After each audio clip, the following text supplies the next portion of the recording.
Ahojte, vítam vás opäť pri mojom ďalšom videu. Dnes si pripravíme opäť niečo na slano.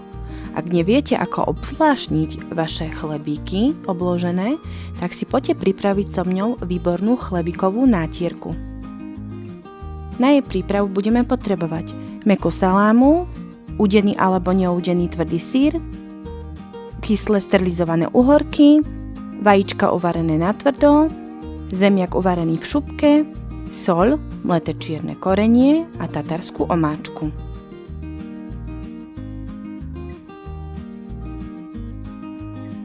Je to úplne jednoduché, všetko si nastruháme na jemnom strúhadle.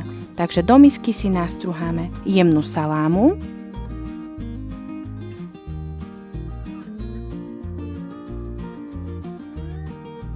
ďalej si nastruháme tvrdý syr. Ja som použila údený, ale môžete použiť aj neúdený, je to na vás. Ďalej si nastruháme vajíčka uvarené natvrdo.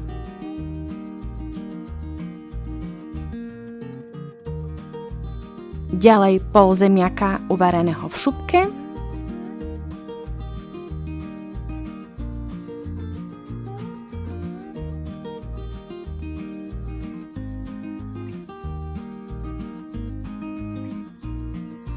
A nakoniec sterilizované zavarané uhorky.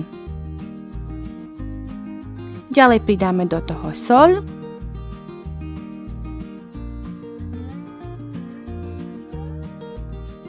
mleté čierne korenie.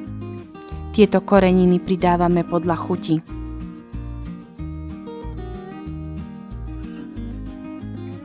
Premiešame to, aby sa nám to všetko dobre spojilo.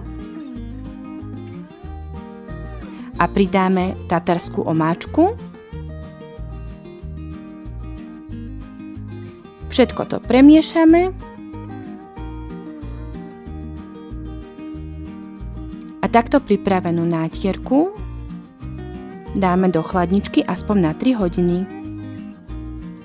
A tu je výsledok našej prípravy. Výborná chlebíková nátierka. Určite ju vyskúšajte, je veľmi chutná.